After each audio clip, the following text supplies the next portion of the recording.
just see people still. Oh, thank you. Talha, did you just do that? That's wonderful. That was me. That was me. And I should have given you a heads up, but No, that's great. we're recording this so Thank people you. can go back and watch it. No, thank you. I would have remembered like 15 minutes into the presentation, so thank you. All right, I'm just gonna see that Nancy's in now. How many people do we have now, Nima? The good news is we have 86 judges. Got So, about 50 We have people. about, okay, wow. Okay, that's great. Thank you so much. All right. Well, it's a couple minutes past noon, and I know this is going to be it's a lot of information, but I can't see everybody on the screen. But just a show of hands, how many people have had time to go into the award for system and just check that you can get in? Okay. Has anybody done that? Yeah, okay, I see some hands up. That's good. And any issues, we will address that. So I'll go through the presentation, and any questions, please put them in the chat so that we can address those at the end of the presentation, because a lot of your questions may be answered as we go through, but I do want to make sure that everybody's had a chance to, that they received the email, had a chance to log into the award for system, made sure that you looked at your awards assigned to you, ensure that there was no conflict of interest. So we'll go over those details, but I will get started now and we can review this. So basically the things I'm going to take you through today, we have just to go over the award alignment, what's new for 2022, our IBC core principles that we keep in mind all the time, but especially when we're going through the awards. The 2022 award divisions, evaluating the awards, the 7-point scale of excellence, the scoring considerations, next steps, and any questions. So I think I see a lot of familiar, friendly faces on the phone line. So a lot of people may be aware that we did align last year IBC Toronto Ovation Awards to the Gold Quill and the Silver Leaf Awards. And that was really helpful for anybody who was submitting awards, because basically you could write once and submit 3 times. So as a result of that, we added in the communication research and the communication training and education categories last year, and they're there again this year. I actually have one of them in my roster of entries I'm scoring this year. We also changed, so last year we had diversity and inclusion, and we've added inclusion, diversity, equity, and accessibility. So it's we've just aligned and added those 2 areas, and as well as the new category we've added this year is reconciliation. So just a couple of changes for this year. Our core principle, so anybody who has judged before is very aware of these core principles. So these are our global IBC global standard, but they are definitely kept in mind when we're going through our judging and the entries. So I will go over that in more detail, because one of the categories you do have to look at that when you're judging. So the Ovation Awards, for any newbies, thank you very much for joining. And for anybody who's done this before, I'm very, very grateful of your time and dedication, because we know it is a time commitment. There are 4 categories that we have. Division 1, so communication management. Division 2 is communication research. Division 3, communication training and education. And these 3 divisions do have a work plan with them. And then the final category is communication skills. This one does not have a work plan, and I will go through that and why it's important, so that those people who have that, because my first year, when I was judging, I was wondering where the work plan was until I reread the evaluation criteria.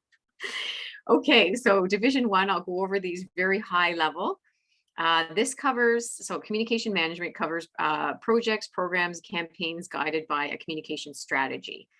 So really key, if you have any entries in the Division 1 communication management, is how the project applied a full range of planning and management skills. And these can have research, analysis, tactical implementation, evaluation. I would say the majority of the ones we do receive fall into this category. And it's important, because it's not enough for entries in this division to explain what and how the plan was developed, but the entry must explain the link. So this is really key, And one thing I do when I'm judging this is I constantly go back to the stakeholder analysis and the work plan, the goals and objectives, the solution, and you've got to, compare as you're going through this. To be honest, when I go through these, a minimum time I take per entry is an hour. So it's because I review each question, I go back to the work plan, I go back to the evaluation criteria, I look at the rubric, and it's really important to make sure that when you're evaluating the questions, you are aligning and going through the stakeholder analysis, the goals, the objective, solution. And you'll see if they don't have those outlined well in the beginning, the other questions and scores actually suffer as a result. So a key point I highlighted here is don't make an assumption with the entry either. Like it surprises me every time that I judge that the information that's left out, and it's included in the samples, but it's actually not included in the written work plan. And so you really have to score what's there. So you can't make assumptions. You have to look for the entrant to provide the explanation. Second one is communication research. So this is a little more clear that entries should explain the plan, how it was developed, the links between the business need, the stakeholder analysis, goals and solution again. And this is the why of the planning and the implementation. And they have to demonstrate their understanding of the strategic communication and planning. Again, don't assume, score what is there, because this should be really, if it's a research, it should be crystal clear. Communication training and education. This one recognizes training and education of consultants and communicators in developing and delivering workshops, classes, seminars, and training. So this is pretty clear. This may include communication training delivered with an organization, whether by consultants or in-house staff, as well as training and education by universities, conferences, seminars, and workshops. So we do actually have quite a few IBC members who are in the education sector. So we do get quite a few of these every year as well. And this is where the key principles, they come through in all areas, but definitely, so you should be looking at the profession's 6 principles. So the ethics, context, analysis, consistency, engagement, and strategy when reviewing these. And communication skills. So this is division 4, and this is the different one that's really technical skills. So editing, writing, design, multimedia, production.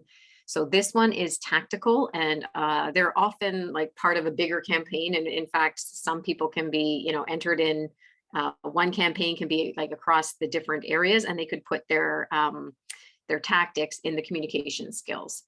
So it doesn't evaluate strategic planning ability, and but still this should be, oh, sorry, look at that.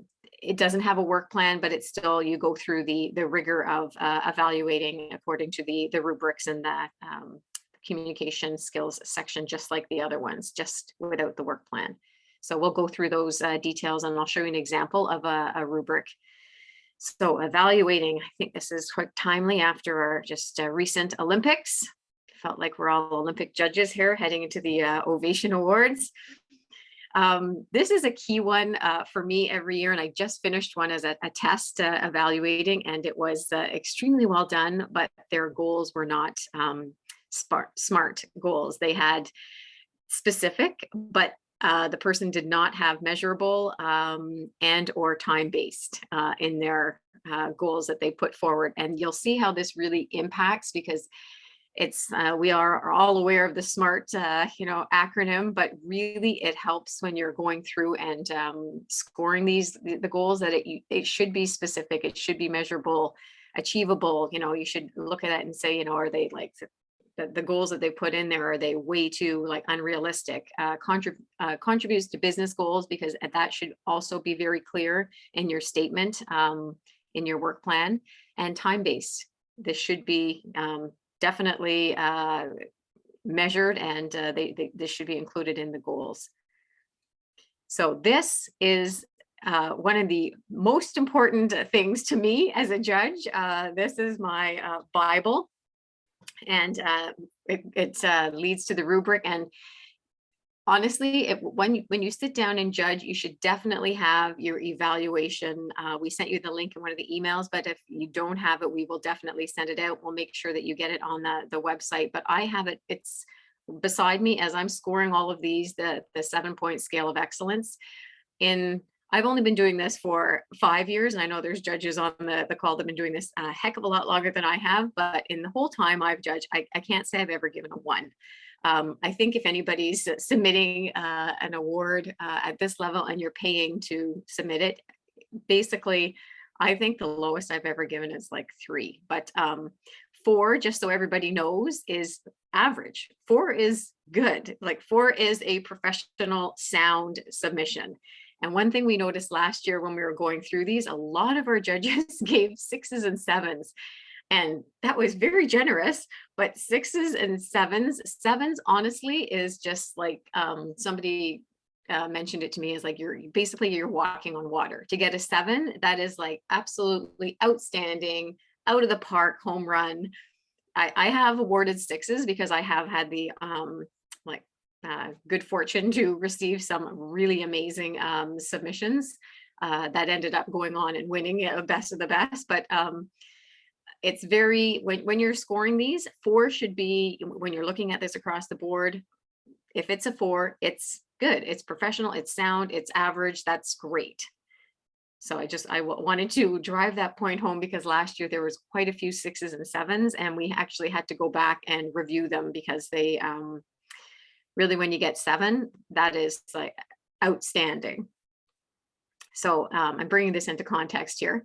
When we're scoring, we do have award of merit and award of excellence, and people receive awards every year for this. And these again are people who are, or submissions, sorry, that are above really the average. So I wanted to bring this point home because we had to last year go back to a lot of the judges and ask them to look at their scores again and to reevaluate, because we had a lot coming in at the 5.23 mark and or the 5.74 mark. And you can see the next one up is award of excellence. So and our best of the best, to receive a best of the best, it scores at 6.0. So we did have some come in at 5.95, 96, 5.97.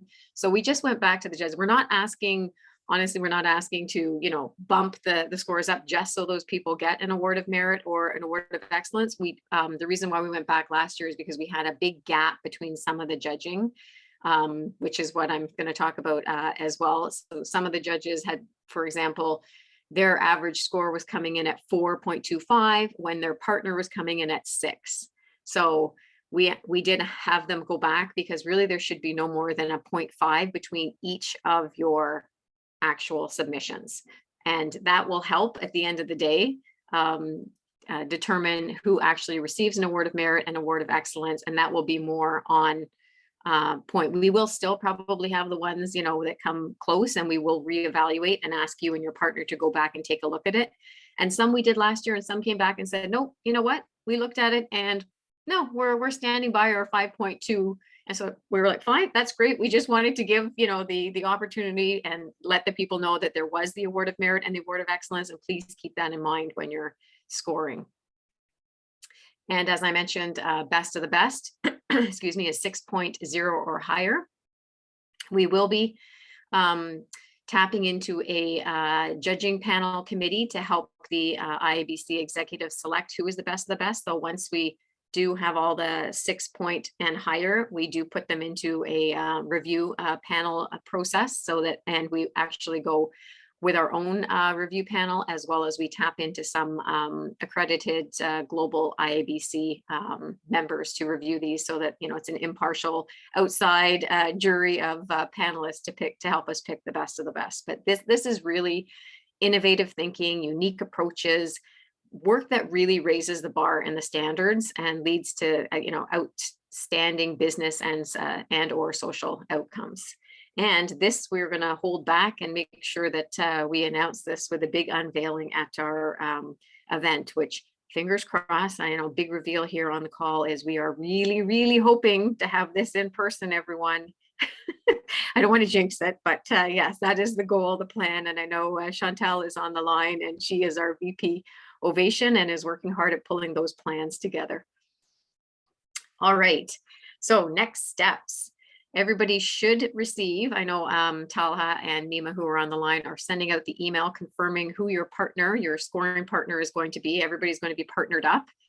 You'll have about a month to do this. And really, as I mentioned, each one takes an hour, but we add on, the hour for this training, the hour that you may or may not, have to reconcile, the hour that you're meeting with your partner. So basically it's about 6 to 7 hours of your total time commitment to be an Ovation judge. So thank you. We thank you very much for putting that time aside. But you should commit to a time to review with your partner, because I know everybody's very busy on these calls. And so just to submit, just to connect with each other and find out what time works best for both of you after you've gone through and scored all of your submissions. Review the video link and the link that was shared in the original email. The video link is kind of weird, and I'm just saying that because it doesn't say that it's Ovation Toronto, so don't be put off. It's how to go through the award force system. So it's a really well done video, but when I first dialed into it, it doesn't say, thank you for being an Ovation Award for IBC Toronto. It's used from a different chapter. So, but she does a great job of going through all the different things you have to keep in mind, and it's short. It's only, I think, 12, 13 minutes. And then on top of it, as I said, your Bible is your evaluation excellence guide. So I have that on one screen, and I have my Ovation Awards on the other screen when I'm going through and I compare them. And what I find is really helpful is for each section, you have a rubric that you refer to. And it's really helpful to see, okay, did they have this? No, it would have been better if they had a complete plan. It really helps you guide what your score should be. And as well, it really helps guide what your comments should be. So I find that is, I don't even start unless I have that beside me open on my screen. So as I mentioned, you judge first on your own. And then once you're all done, you reach out to your judge partner and you discuss and reconcile all the scores. Going back to the comments, your comments shouldn't be, so don't worry, your comments don't have to match, but they shouldn't be really different. Like one shouldn't say excellent job, outstanding, and the other one shouldn't say it's too bad you didn't have this, that, or the other thing. It just, because when the people receive your comments and evaluations, they do reach out to us. So they do contact us and ask, to say, why is this so different? If one is saying it's really good and the other one's not, I don't understand. So it really helps them understand for future why they got if they were a best of the best, why they did, and if they didn't get it, and or they're below a merit, or they got a 3, to tell them, really, you didn't have any SMART objectives in there, you didn't have your goals outlined, you didn't, you were over 4 pages. So I'll go through that in a second. And then if you could complete everything by March 25th, that is our goal, because then Nima, Talha, myself, our executive committee will be reviewing to make sure that all the scores are in. And then if there's any kind of disparities, we will be reaching out to the judges again. So basically, I've got a snapshot here. You probably can't see it. I apologize. It's very small on the screen. But what is on the right here is an example of what you get in your evaluation guide for every single question. So this is what I'm saying at the one when you've got poor, wrong, to 4, you can see professionally competent, and people should actually be very pleased that they're getting a 4 or a 4.5 or a 5. Most of the ones that I have scored in the past have been in that area. Some, yes, 6. I don't think I've given maybe 1 7 in the past, but you can see how helpful. So under 5, so the business needs are clear and strategically defined based on mission, values, goals, and brand. So in that statement of purpose, when you read these submissions, it should be clear out there, that what this is, that it's the submission or the entry is based on defined mission, values, goals, it aligns to the organization's strategic direction, the KPIs are indicated. So all those boxes are really, it's helpful when you see that, because then if they're not there, you can say, okay, well then that, it's more in line with a 4, speaks to how the business need was defined, but it doesn't have, the clear explanation of how the opportunity positively impacts business performance.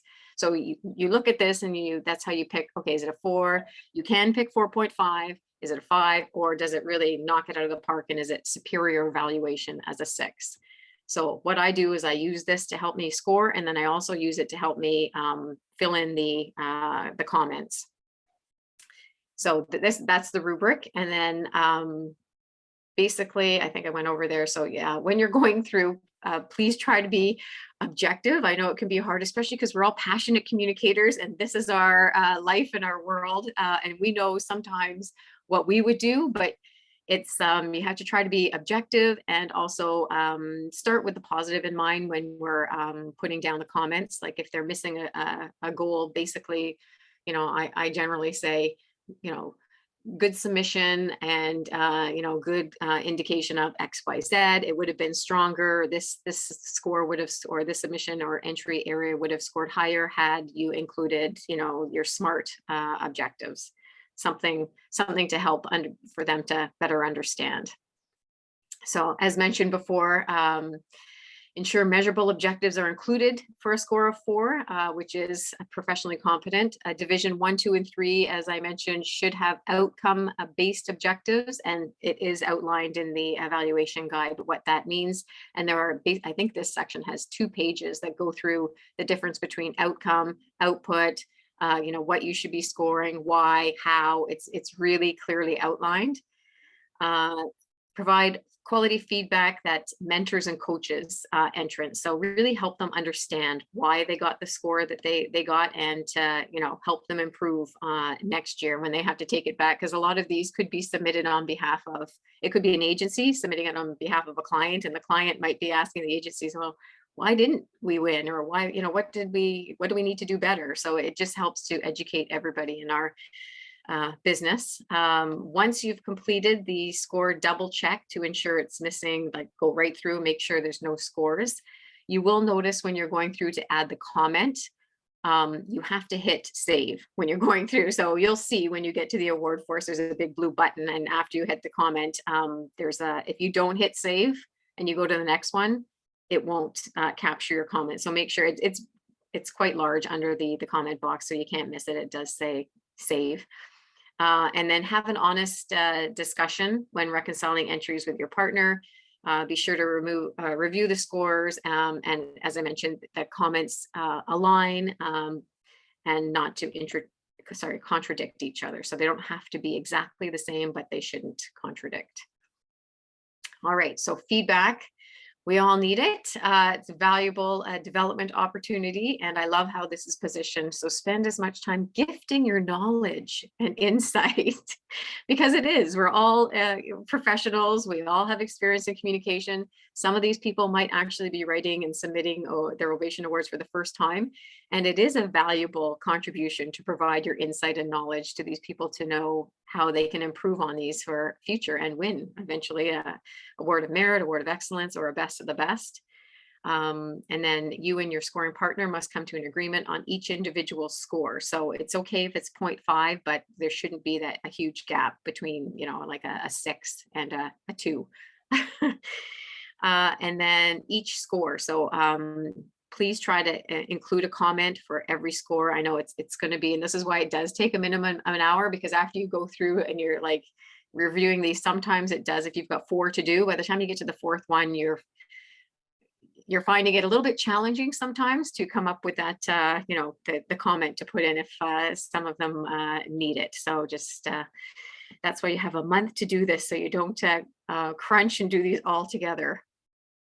So what you might see some entered into the wrong category. So a research one, for example, entered into the training and education. So just let us know, Nima, Talha, or myself, and then we can redirect that.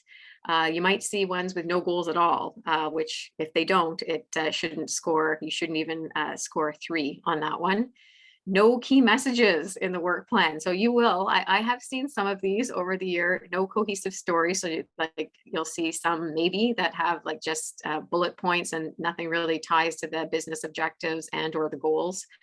Too much information. I remember once I had so much, it was not that it wasn't the four pages for the work plan. It was all the additional, and I think this was in the communication one, they had videos and social posts and tweets. So it does take a while to go through a lot of the information. And if it's overwhelming, say that in the comments. Like make sure that you let the people know why they received the score they did. If it was too much information, if it wasn't really on point, if it was all over the map.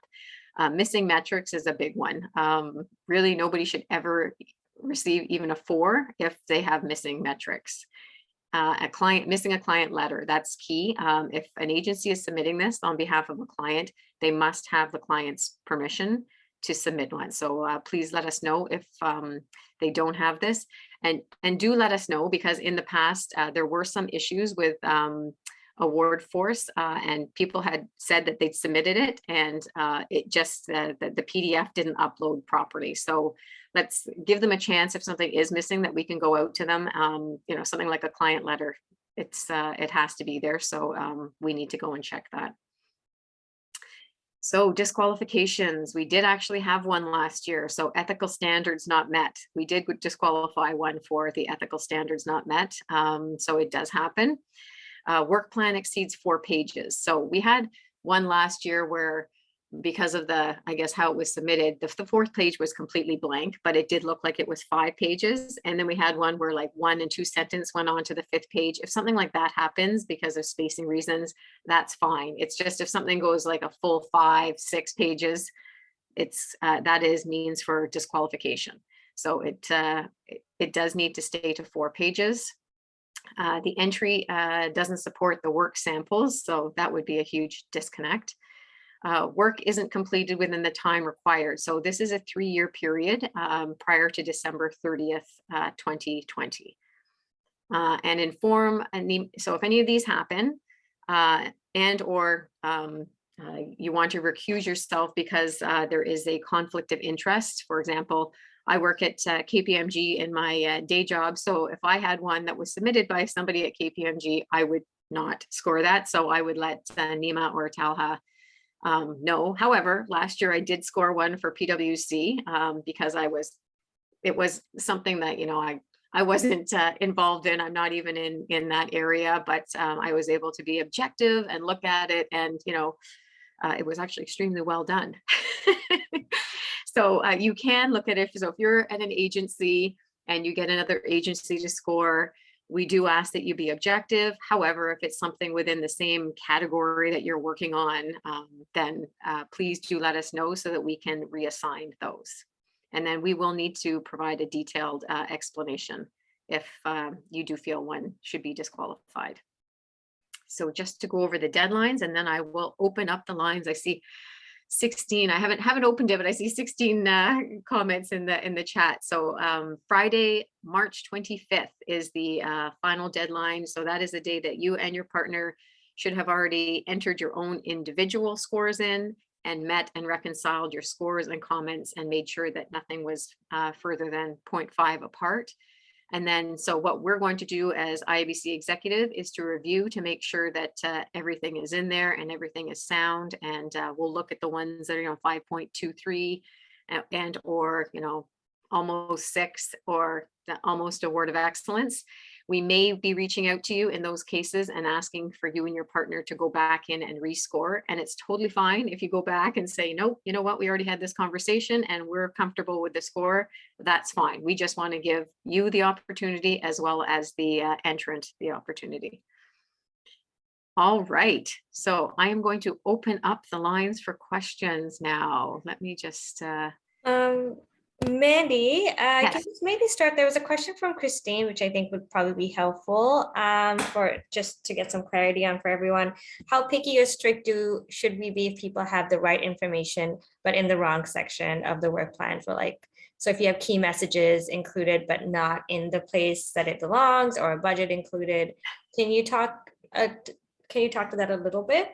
Yes, I will answer, and then I'm going to, I see Sylvia smiling in the corner of my screen. I'm going to ask Sylvia for her comments. This did happen to me last year, and I put it in the comments back to the entrant, is that they did have information, but it wasn't in the right, so I didn't give them, I gave them, I think it was like a score of 3.5 or 4, but I let them know in the comments that they would have scored higher had it been because they were missing information. And then I did see it in the next section.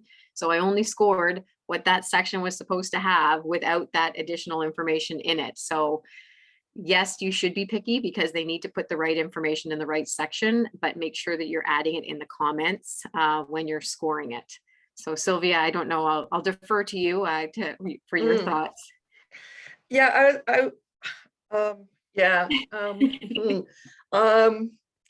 I'm sure you're going to find it. I'm sure you're going to find information in quote wrong places, or sometimes, you could wish that everyone really followed the format.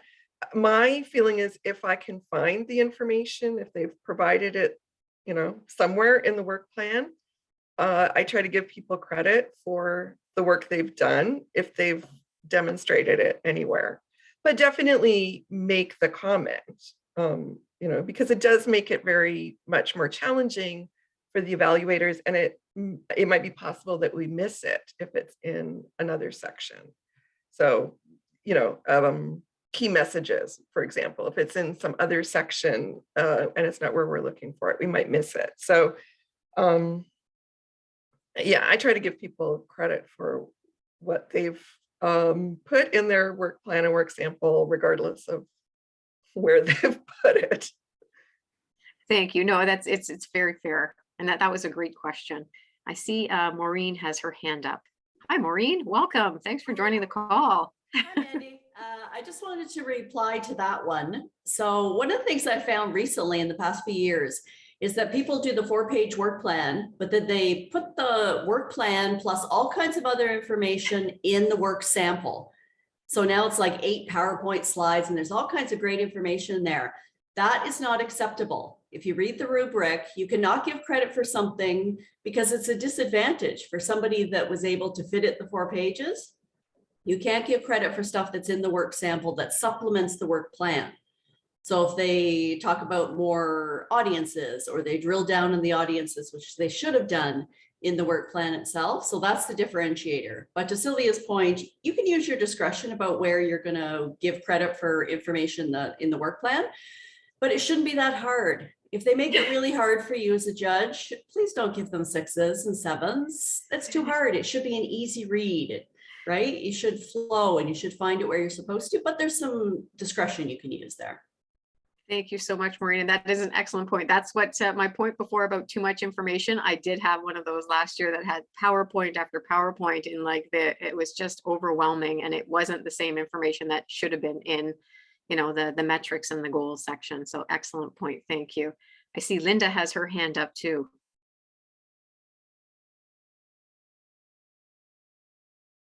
Linda, did you have a question? That might be from the earlier beginning of the presentation. Oh, okay. Okay. There's a another question. Oh, sorry. Sorry, there's a question on here that asks, I'm a first-time judge. Can you send us an example of a previous entry and judges' comments so we can get a sense of expectations?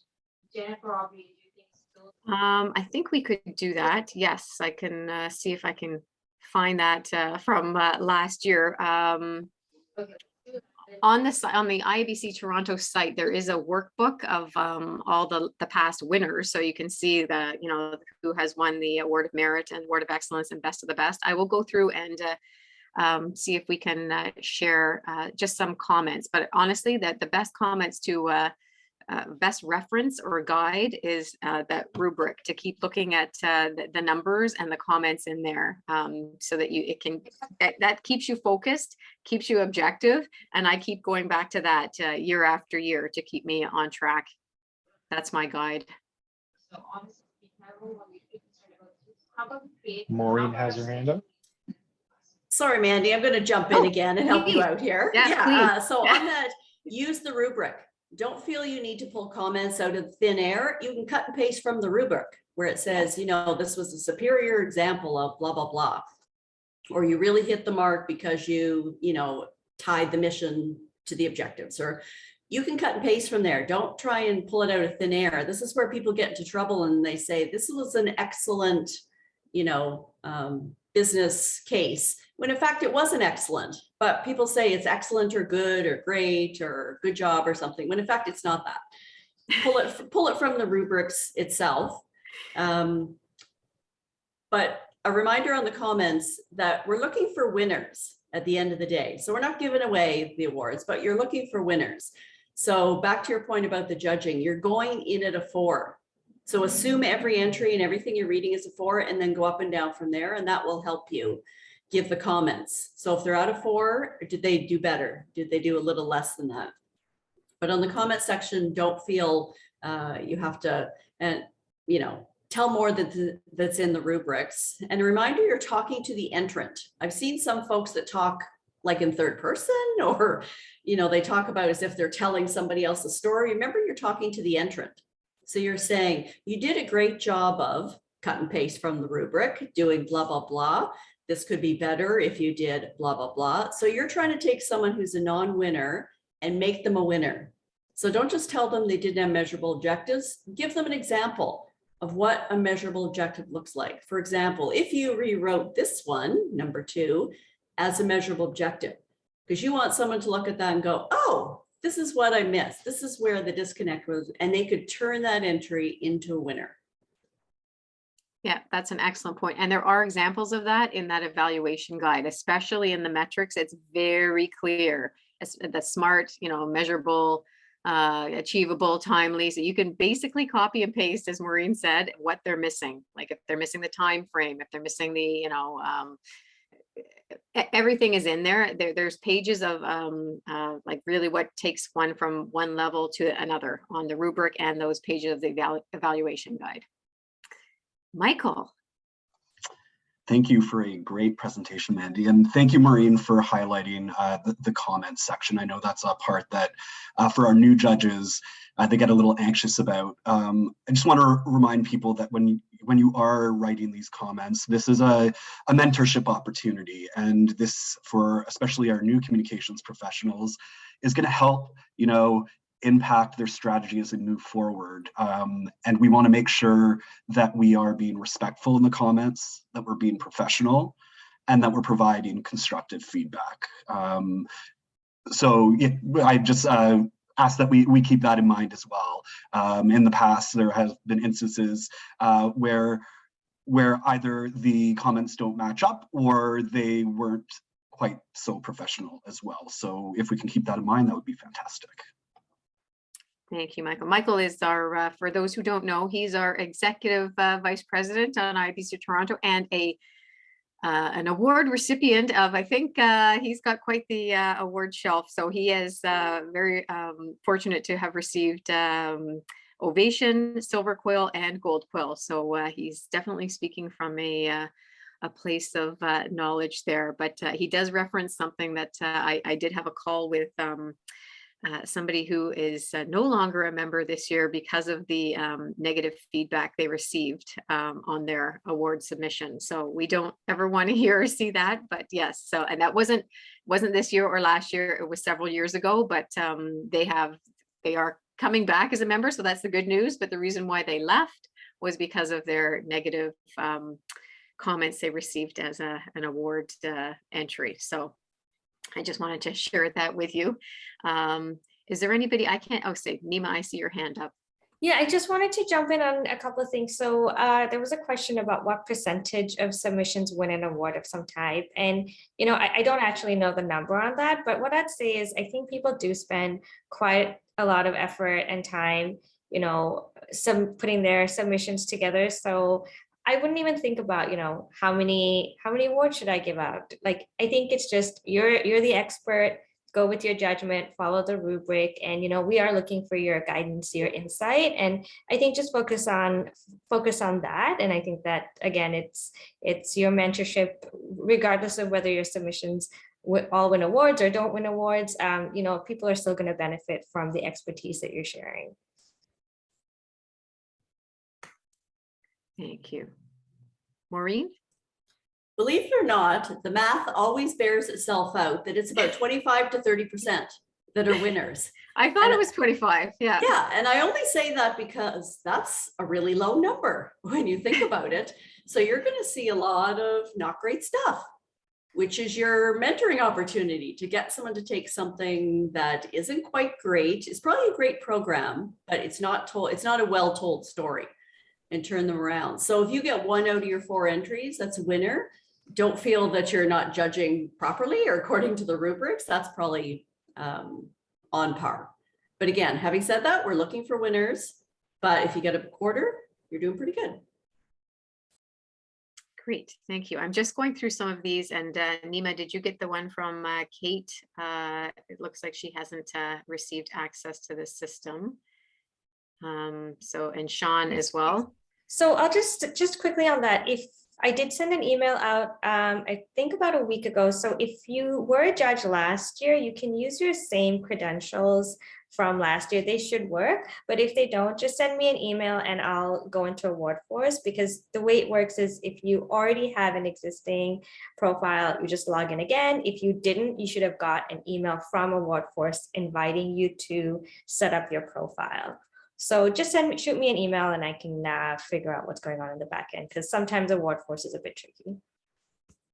And then we will be sharing the deck for the next question as well as the recording, so that should help. And then I see Talha has answered that one. I'm just going through. Are there any questions that you can see that we haven't? Partner when, so Nima and Talha, have you answered that one, when the partners are going to be assigned? Yes. We have already assigned them in Award Force. The partner email we were going to send out once we had this recording to share. So we will be getting your emails and we'll be introducing you to each other probably in the next 3 to 4 days. But if you are able to log into your account, your entries are already assigned in there. And then and that was intentional because we want to consolidate all the information in one package so that people don't have to go through several emails to pull the necessary information they need for the judgment. Thank you. Yeah, great. Thanks, Talha. And just, I hope by now, so who will see the comments is the person who submitted the entry when they get it back, and then whoever they want to share it with. Can a disqualification be appealed?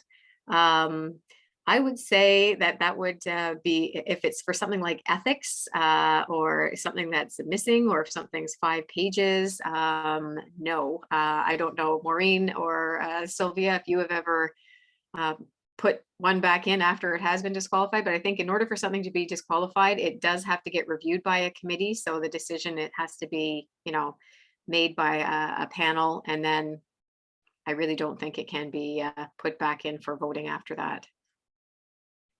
I see Maureen's head shaking. So yeah, we do take them seriously, because we know people have taken a lot of time to write these and paid for them and submitted them. So we do want to definitely make our best effort to read, review, score, evaluate these fairly. And then I think I'm just trying to see if there's any other questions. We just received one a couple minutes ago.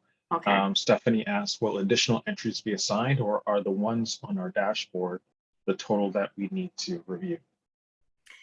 We have all the submissions in, so the only way that we may reach out to somebody and beg for help on an additional one is if we have an issue with 1 or 2 of the judging people or partners. We did have that last year, with somebody not being able to judge, but we're hoping within a month that if you do have something come up, because we are aware that we do have these issues that happen. So please just give us the heads up if you have to bow out for one reason or another, so that we can reach out to one of the judges and ask if they can take on another one. So it has happened.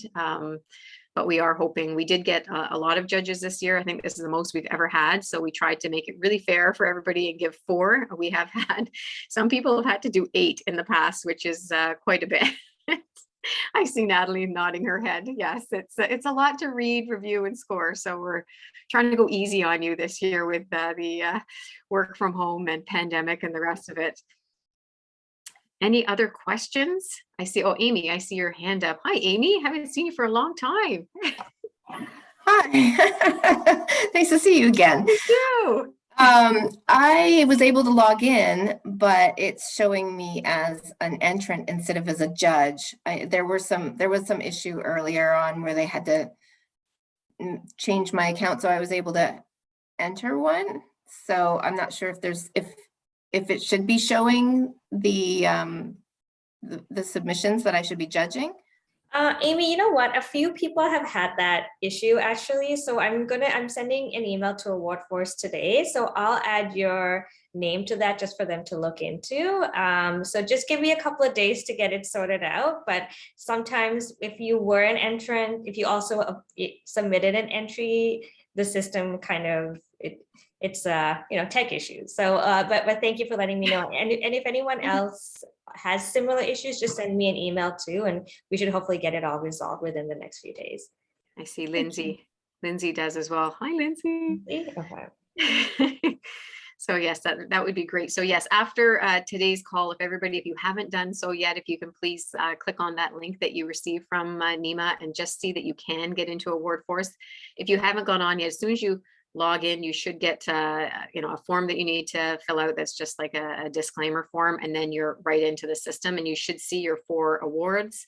So just click on them. Each is like a PDF, and you can read.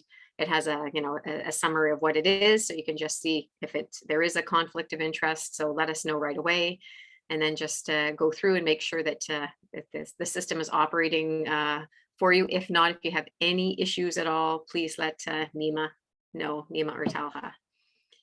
And yes, just confirming the rubric and evaluation guide will be coming to us in the pending email. So yes, we'll put those in again, because those are, as I said, those are definitely, that has the rubric in it, and don't go anywhere without it, as that ad campaign used to say. Don't leave home without it. Any other questions, comments? I can't see them all, but I can see who's on my screen. I don't see any hands raised. All right, well, if you do, please let us know. Reach out to Nima, Talha, myself. We are here to help. We will send some reminders, and we are going to be setting up a second just kind of Q&A session. So once you get into it, if you run into anything, we're going to set up a session so that we can get together and just field any questions or comments as well. So watch your inbox for that one. And thank you. I just wanted to thank everybody. I know that this you're putting time aside to do this. It is, to me, honestly, it's one of the huge benefits of being an IBC member, because you can only be a member to judge. And I didn't do this for a long time into my membership, and then was regretting it, because I find it's just so helpful in your own day-to-day job. Really, I learn something every time I review these, and it's I just think it's an amazing experience. So thank you for giving your time, and it's very valuable, and we really appreciate it. All right, with that, I can give everybody back 10 minutes to actually go grab some lunch. Thank you, Thank you very much, everybody. Have a great day. Take care. Bye. Bye.